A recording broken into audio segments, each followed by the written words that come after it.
Yo, what's up, everyone? Welcome back. It's a live episode. We haven't done many of these. It's Tailgate Talk, episode 2. We got KJ Disciple P here today. Why don't you give us a little bit about yourself, bud? Yeah, man. First off, thank you all so much for having me on. I sincerely appreciate it. Always relish the opportunity to get to lift up the team that I support as well as the league as a whole. I think that's all of our group mission and drive as a full posse of media people and super fans in general. So KJ Disciple P's the go-to super fan name. I am on Facebook and Twitter under both the same nomenclature.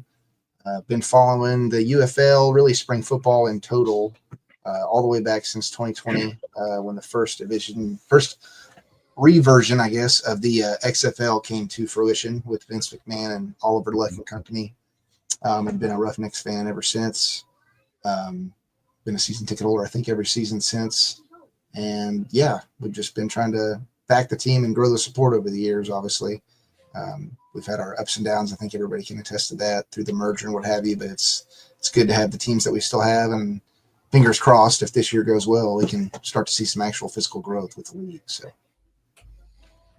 yeah, I mean it's looking a little scary right now. That is true. We are treading through some new unforeseen waters, I would say, respective to the conflicts going on. So definitely. I mean, I was feeling really confident the last, week or so with I mean, there was only a little bit going on, but now it's starting to get more, it's sinking in a little deeper, I feel like. Yeah. It's becoming more of a serious issue. I mean, they haven't said they have came out and said that they don't want to go as far as to a player strike.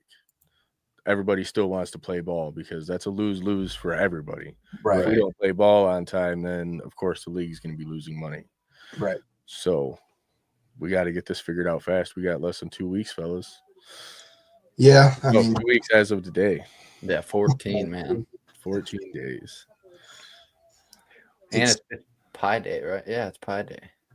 Yep. Happy Pi Day. I didn't pay attention to that. It is Pi Day. Yep. Surprised there's not more nerds in St. Louis preaching that with the stuff the Battlehawks were sharing today. I have seen that today. I don't know if we have any Battlehawks fans. I seen their stuff on social media today. They were sharing it, so I guess it's their problem respective local area code. So Houston does the same thing in July. So just like we did yesterday. Yesterday was 3-1-3 day for Detroit. Yeah. Houston's, I don't know if it applies to Detroit, but I know with Houston it's like you have to be an OG native to know what the true like original area code is, because we just literally got I think a third this last year, beginning of this year, because of the population growth. So it was originally like 713. I think they added 281 as they kind of expanded the city limits, and now we have, I can't even remember the number. I know somebody shared it online a long time back, but I'm not there every day now, so it's crazy. No, it's crazy to think about that it's even necessary for that area, but it is. Yeah, just to bloom that much that they're like, all right, we got to split this up, man.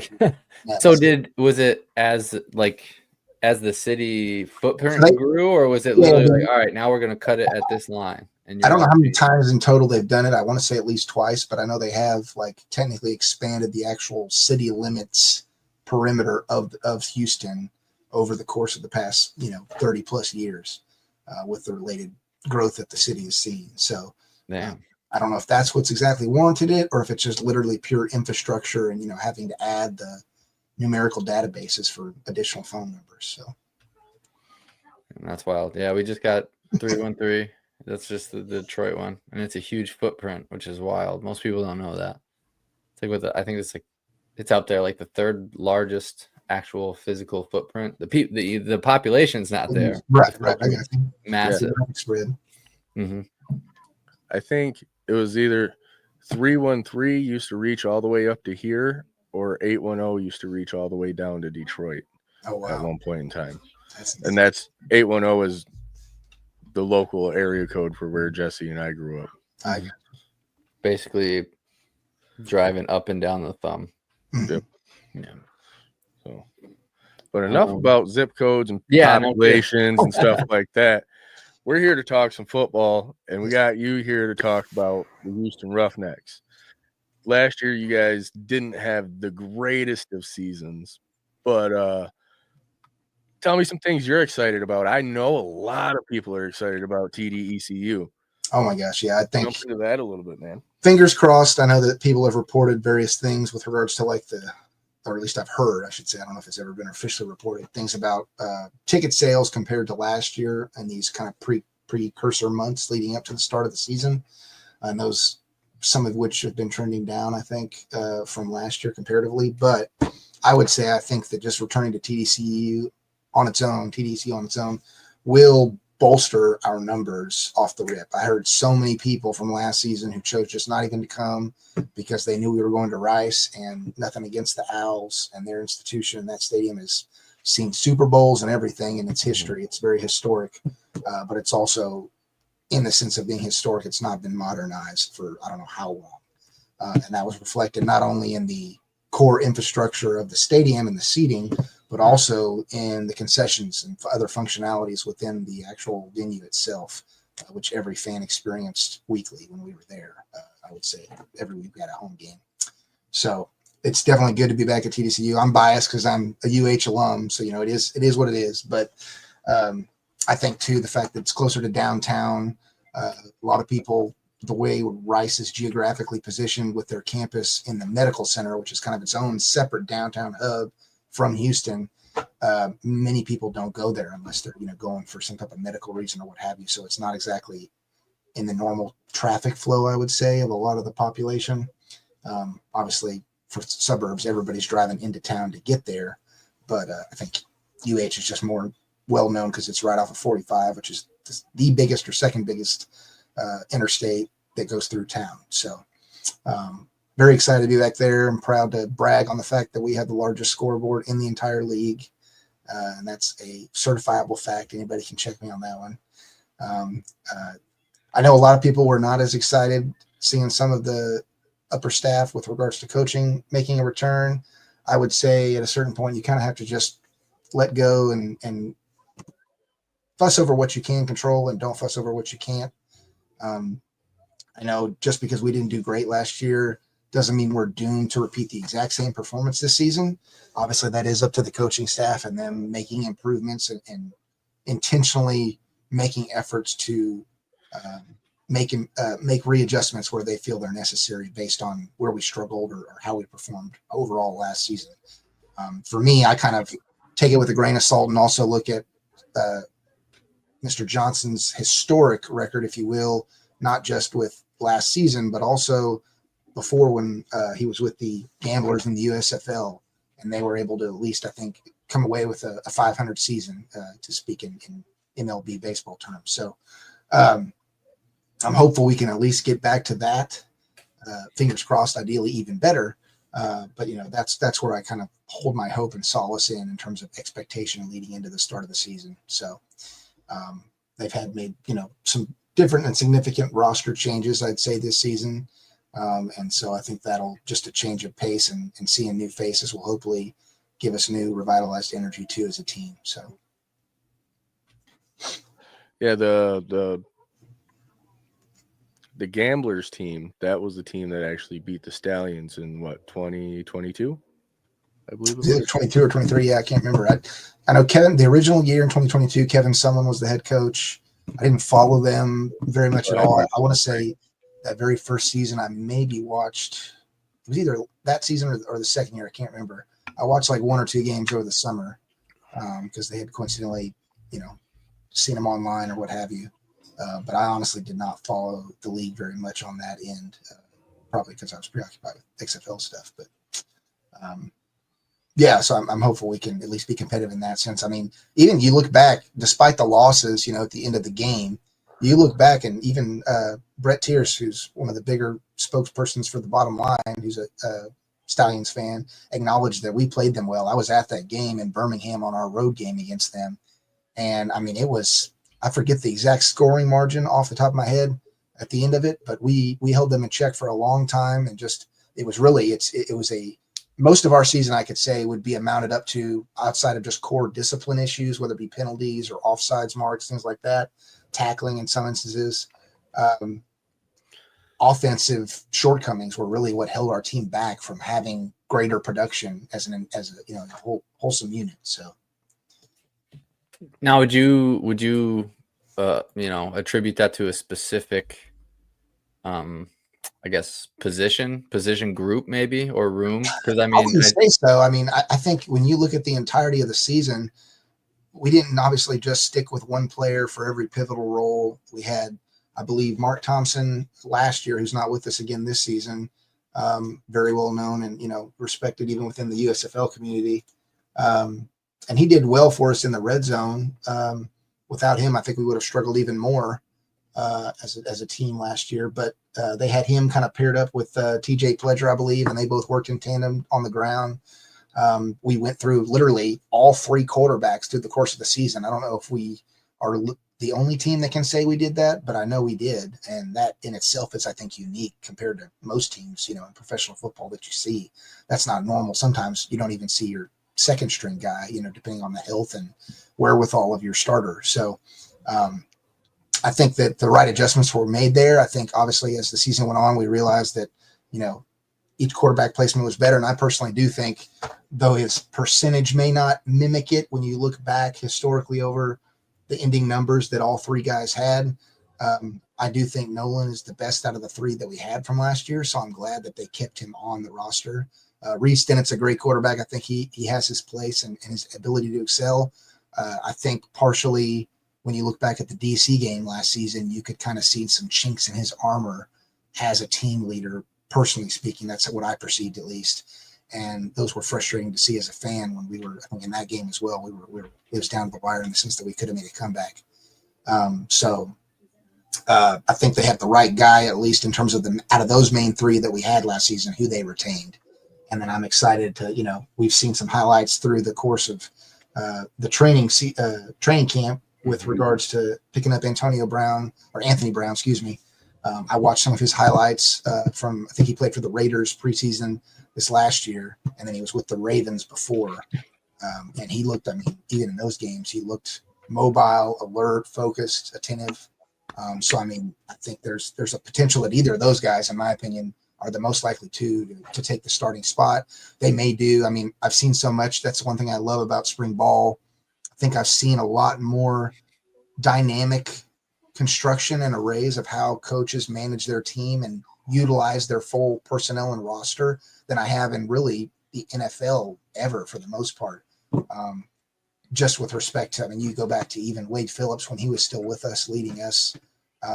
We had the whole kind of combination of, I think, McDonald and Silvers through the course of the game. It's something similar to that, DC did with Tamu and Corral. Yeah. So, in that sense, that may be what, Coach Johnson does this year, in the sense of whoever ends up starting doesn't necessarily play the whole game. We might do the type of kind of QB switch out red zone scheme thing. There's no telling. So I'm open to anything, obviously, whatever works and whatever we can find traction in as a group. That's what you want to do, I think, as a coach. So yeah, I kind of feel like that. I feel like the Panthers are a little bit that way, maybe not as much, but I feel like we kind of, we play like all of our quarterbacks have, that were there, they got playing time. Maybe some out of necessity, obviously, but sure.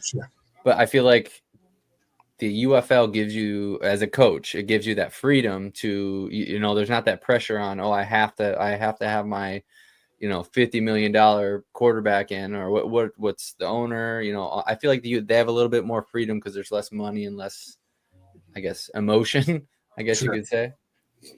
Yeah, I think one of the biggest things I've learned, obviously, every sport is multidimensional, but with regards to stats and player performance, you can't ever look at things from one vantage point and have the full robust picture of a player and how good they truly are, I guess the best way to put it. Like I said, we ended last season and you look at the percentages, I think, go back, I'm on the wrong tab, roster tracker. So when we ended, Nolan had the lowest percentage completion rating of all three QBs at like 58, I believe.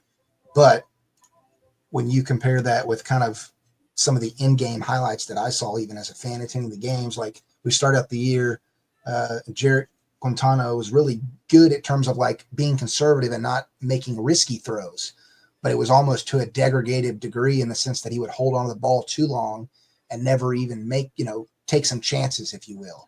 And that's, he got sacked a lot. There was, just those kind of things compound. So it's a balance component, especially in such a dynamic position as QB, that you have to, if you're a pure pocket passer, you got to be a precision passer. You can't sit back forever and hold on to the ball.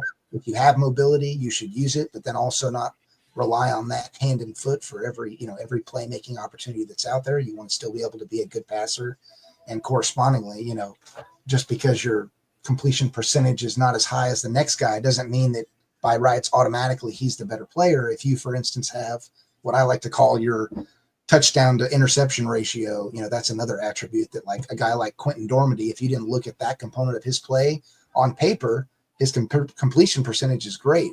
But then when you look at the kind of ratio between how many touchdowns he threw a game or throughout the entire season and his interception rate, they were almost parallel. And it's like, I don't want a guy throwing a pick every time I go up and down the field at the same rate that he's scoring in the end zone. It's negligible in that sense. So it's all these different factors have to kind of go in cumulatively when you really want to grade a guy, in my opinion, especially a QB, but for every position, honestly. So go ahead, Lauren. I was gonna say, I've definitely noticed you're a real analytical guy. You like your numbers. I'm OCD to a corny fault for sure. So, but I've enjoyed doing this season and last. I've been so busy this spring. I didn't get as much done as early this year as I did last season. So I kind of forsook the component of doing like a way too early power ranking. But my plan is to be able to provide one come that last week before we hit week 1 at the end of camp, because then we'll have, finalized rosters, and I won't be necessarily grading teams or degrading teams based on a guy that's not even there anymore. So, but that's not smart. You gotta get all your cards before you play them, Right. Yeah. So, what were you gonna say, Jesse, before I cut you off? I was gonna ask him who are you? I know you kind of said you're expecting a good battle between the two, but who are you expecting personally to take that role? Personally, I would say Nolan. If I had to pick a guy to be QB1, and that's not anything against Anthony Brown. It's more one thing I factored into a lot of times with these guys and how I try to grade, in addition to the core stats they have, is time play, proximity to when we're getting to start. So in the sense, while Anthony got to play last preseason, you think about it, that's several months in the past. The unknown of, okay, is this guy constantly doing his own personal drills, upkeeps on his own skill set, keeping his reps polished, if you will, because if he's not getting the game reps, then it's literally up to you to do that part as a player, because if you don't, you will get rusty, you will lose your sharpness and your edge. And so the fact that Nolan has the greater amount of playing time, I think the mobility applies to both of them. I think we've even seen that in the little bit of highlights we've seen in training camp. Anthony, I think, is a good passer, but I just feel like I have more supportive evidence, if you will, to put behind Nolan and expect him to take the spot. But honestly, I'll be cheering for whoever it is. It doesn't really matter in my eyes. I'm going to, show up just the same regardless of who's under center. So, but yeah, if I had to pick one, I would say Nolan off the top. And then Anthony would definitely be my number 2. I think Jalen has a purpose and a skill set, but I don't know if he's still far removed from playing even a whole game. It's just that alone right there, I think, for me is enough to mark and notate that he's probably not the go-to guy for the starting spot. So yeah, after that long and you're not getting bullets flying. Yeah. That's as they say, you can be a game manager when you need to be from an injury standpoint, filling in for a guy. But he wouldn't be my tried and true dude to be a game leader, if you will, or team leader. So hopefully it doesn't come to that. Fingers crossed. I know nobody likes getting injuries, so. No. But yeah, we don't either. We got Perkins, who got that knee last year, so we're hoping, because that's a little bit more. We're kind of leaning on the opposite side. We're going a little more for the unknown, because I feel like the upside with Perkins is just for sure. Yeah, we're Team Perkins for sure. Heavy. I get it. Everybody's got. I mean, Danny Etling does bring things to the table, but I think Perkins is just he can make his decisions faster, make his reads faster, Yeah, and just he's a better playmaker in I general. would agree. I mean, I would say the stats back it up. Honestly, I mean, he's got a better completion percentage, and he didn't throw as many picks last year. So I mean, I know less Yeah, I yards. mean I don't think he had as much playing time as Yeah, Etling, true. but The thing I kind of noted, and this is a general observation. It's probably not. You'd have to put it up against the, glorified scientific method to see if it's 100% true or even over 50% true. But at least through the little bit of review I did of every team already, that because I've done my full kind of analysis and data compiling for all the QBs and the running back rooms. And what I seem to find is if guys got over 200 to 250 yards, you could take to bat for the most part whatever their completion percentage was at that point. Once you get that many reps in, so to speak, while you couldn't go, you can't improve or get worse, I'd say that's when I would, if I had to put a bet on a guy, so to speak, like, okay, what's his, completion percentage going to be X game? I would be willing to put money behind a dude on a bet if he had that many yards of rep time already versus a guy that, had only 100 or less, but he had 80 plus completion percentage. So that's your bracket for like a sample size. You need that to evaluate. I got you. Okay. That's how I look at it. It seems to be blanketed across all of them because I know there's a lot of, like we just talked about, there's a lot of movement up and down for different quarterbacks. So it's hard to. Yeah, no, there's been a lot. I was funny. It's so ironic. One of the things I do, the little, I say show, it's not really a show, but video series I started a couple weeks back called Fun Day Friday. I do like a 15-minute video excerpt, go through basically little miniature update on, the most recent sporting news reflective to the UFL. I'll cover if there's a viral trending topic that's been, going across the web a lot. I'll try to touch on that. And then I give like a bold prediction every week. And it was ironic because literally the week before, was it I forget who picked him up. Was it the Brahmas picked up Normandy? Or I have that backwards. Last year the Brahmas picked up Normandy. Like last year, I'm getting my facts confused. Yeah. So he got picked up. Well, the week before, it was before that DC had signed Spencer Sanders. That's from Oklahoma State.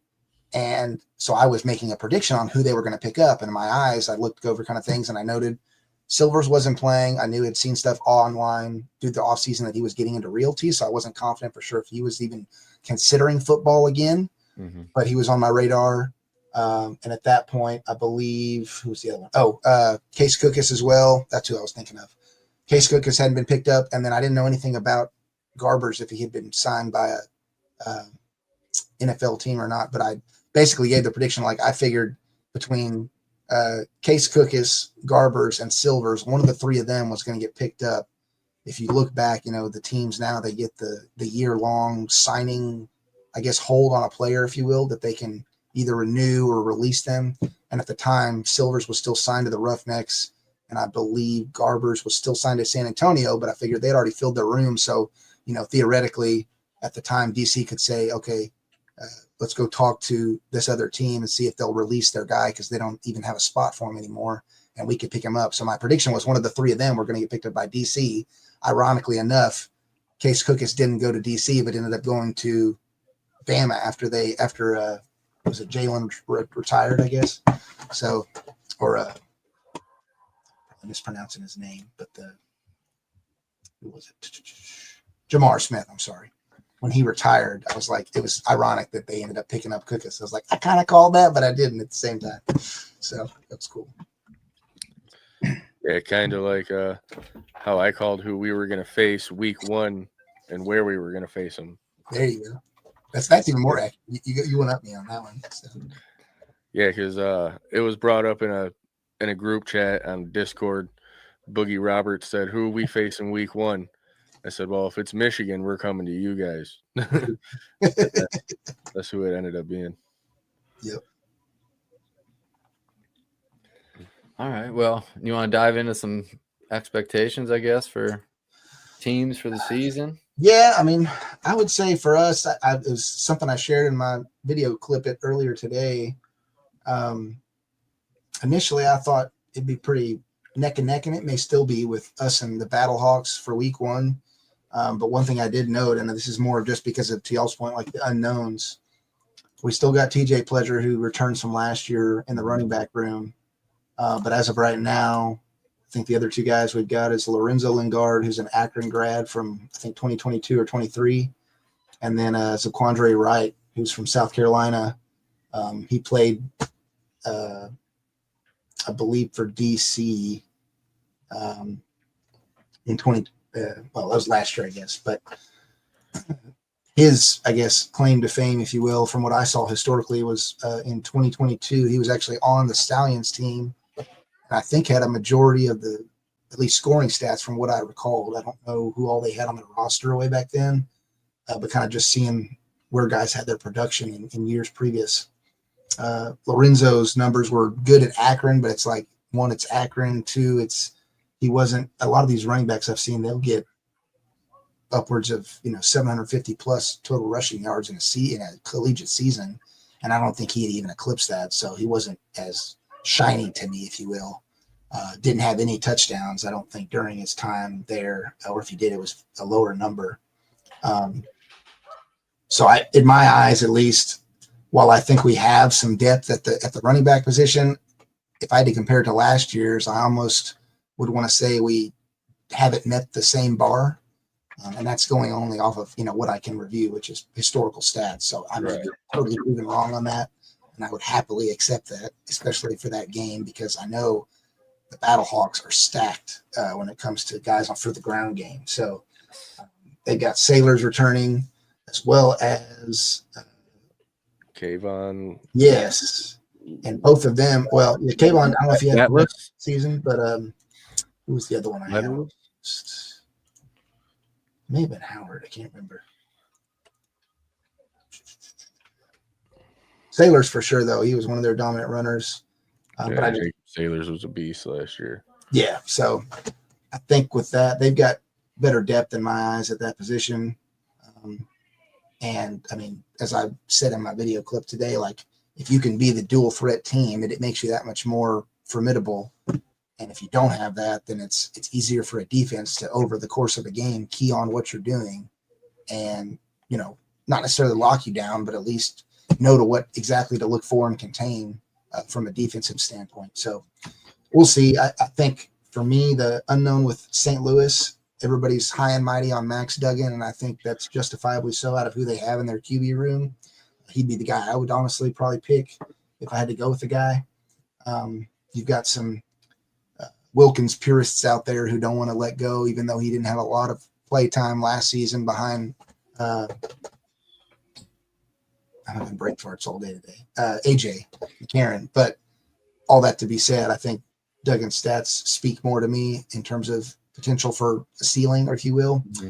And I mean, biggest thing with him unknown wise is, you got to take his stats from NFL preseasons and see if there's enough there for you to trust him, beyond what the coaches are seeing, obviously in training camp, to see if he can produce enough for you in the full scope of a full game week after week. So hopefully he's able to do that for them. I don't know what I didn't watch a lot of TCU's game back when he was still playing for them, the year they made the CFP run until they got into the playoffs. I feel like he had pretty good mobility, even outside the pocket, but that would be my biggest concern from our standpoint, is I would want our defense to replicate the same level of production, maybe even greater than we had last season, because we're probably going to need it against them, I would say, to keep it neck and neck through every quarter. And, assuming we're able to get down the field and score, that's going to be the one way to come away with the win. So. All right. So how about holistically season? We're talking way too early. We don't even know rosters. Yeah. We got hit with this question on the bottom line, and we had to make some bold predictions. Right. No, I definitely sounded like a bit of a homer, but I'm sticking with Michigan being 8-2. I'm sorry, we're going to beat you guys twice this year. You don't have a chance. No, that's all good. I respect it. I would say from my standpoint, I mean, and this is me kind of going with the max expectation of getting 5-5. Obviously, as a biased Houston fan, if my expectations can be exceeded, I think every fan would agree that's the positive. But honestly, I would think, I mean, if we can do the minimal, go undefeated at home and just not get it done on the road, that would be my prediction. I think it's attainable. I think beating St. Louis off the rip would, if that happens, in my eyes, as corny as it sounds, when I look back at the history of our team, we didn't have success over them since 2020. Outside of that one lone standalone season with the glorious PJ Phillips connection, we have not had any success whatsoever against St. Louis. So they're kind of our kryptonite in a sense. I know they're not in our same conference now from the UFL league structure standpoint, but all that being said, I think that component alone, the fact we're playing back at our original home, we beat the team that's been our Achilles heel for multiple seasons past. That would give these guys so much drive and excitement, I think, and the fans too, that it could really snowball. So personally, for me, that's my biggest desire expectation. I think if I had to pick like one or two road games that we have a legit chance at winning, I would probably lean towards beating Memphis on the road. That I think it's the second week of April, and then, I mean, maybe one up in y'all at home. Obviously, that's the one I've already predicted. So, yeah. I think that's kind of the best case scenario. I would say we're either going 5-5, maybe 6-4 if we're lucky. Yep. There'll be you get your team's coming up here on Star Wars Day. May 4th. Mm-hmm. That's true. Yeah, we do have. I think I want to say our opening weekend. Speaking of that, is actually the space theme. So every team's got their home field themes through the course of the season. I think Houston is kicking off with like a space theme. So I need to order me. I'm going to try to do that this weekend. Order me a little NASA patch I can slap on my new jersey I've got coming for game day. So, just go with a whole helmet. There you go. I thought of that. I was like, should I be really outrageous and get the whole astronaut helmet and rocket? Yeah. And when it comes down, there's just a big sticker, Houston sticker right here. You can't see anything. You gotta have it. Oh yeah, but I'll be the one to show up, and there already be like 3 people rocking that form of garb, I'm sure. Yeah, and then they're like, "You cannot wear that." No, if I was going to do anything space theme or aeronautical theme, I'd probably go back to my construction roots, and they have this brand of helmet. There's multiple out now because it's become so mainstream, but I think CAS, which is a French company, was one of the first ones to come out with the full like chin strap construction helmet that had a pull down visor. And the last company I worked with in Memphis before my wife and I moved here to Nashville in 21, they came out with a full visor that was like a chrome overcolor. So you literally could flop this thing down and you felt like you were an F-16 pilot, fucking about to go Top Gun on somebody. So I could go that far if I wanted to, but we'll see. Yeah, I'm kind of interested to see if like any Michigan fans are going to come with some cool outfits and try to make a super fan. I know, like we said, Mike that we had on the show last time, he's doing a mask. So we'll see if anybody else is doing anything. Like I said, I thought about doing something, but I decided. I can just off the rip, I can come up with so many like marketable kind of, what do they call it, ideas for, just an imagery for a fan. Like, I mean, you got y'all being the only cat mascot in the league. You could literally have a dude show up if you wanted to in like Conan the Barbarian loincloth and go straight like Thundercats with it all. You could do, somebody dressed up as like Cheetah Girl or Catwoman even. Like, I mean, there's so many options there for super fans to go buck wild. So take note, Michigan fans. You got ideas. Yeah, get out there. Look at you guys. You guys got the Rig Rockers, the Predator couple. You guys got it. You guys got a few big fans out there that like to show out. You guys do it right down there in Texas. I noticed the Texas teams. They were the capital of football. We got to represent. San Antonio. Football in the South is different, man. Yeah. You got your fans. They just show up and they go all out. But anything, where would you like?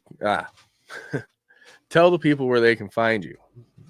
Yeah. So, main two platforms I'm on is Facebook and Twitter. I do my Fun Day Friday little video vlog, basic things on Friday afternoons. Usually around 1 o'clock is when I post. As of, I guess, this video tonight, I was a little lower earlier in the week, but had a good surge this week with followers. So everybody who has followed my page already, I sincerely appreciate it. We are, I think, only 2 followers away from hitting the 100 follower mark. And for me, that's significant for anybody that has a page, because it allows you with Facebook to go be able to do live videos, which will give me an opportunity to do more kind of direct engagement as y'all get with doing live podcasts for those who want to comment and actually be a part of the conversation. So anybody who has the willingness in their heart to do so, I implore you, give me a follow. We'll hit that 100 follower mark, and next week we will be live. So it'd be exciting. But yeah, I'd say Facebook's my main platform. I do a lot on Twitter as well. Looking to, I guess, speak beyond platforms, looking to this season, try to do kind of a promotional thing to help bolster support and awareness for the league. I'm looking to get like 2 season ticket packages that I'll be able to kind of raffle off or have a sweepstakes type thing for folks who want to get engaged and maybe have the opportunity to win a free ticket to a game for a Roughnecks game.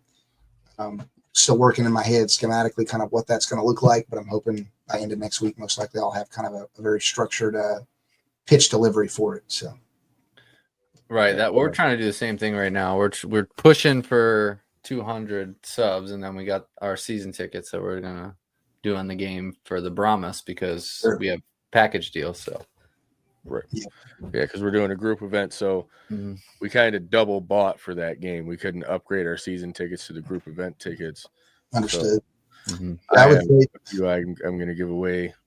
I don't know what Jesse's going to end up doing with his, but since we're on the topic, instead of 200, since things have kind of like came to a halt with our interviews momentarily, hopefully, we're going to backpedal to 150. Right now, we're at 129 subscribers on YouTube. Nice. That's 21 more. Once we hit 21 more, we'll come up with a plan on getting you guys some tickets. There you go. Whoever wants to get in on them. Yeah, support the Panther Pride, guys. These are the only dudes so far that I've seen that have gone really by name identification, have really bolstered the name for Michigan, and they've got a great team. So, I mean, just like Stallions, I would say, get the fan populace to back the product that's already on the field for each team. It'll be a party. Yeah, we're trying. That's all we're doing. We're trying to rally the troops, man. Yeah, for sure. For those who do apologize, fellas, because I think I did mess up, and this isn't live; it's recorded. Oh, so I'm gonna have to post it.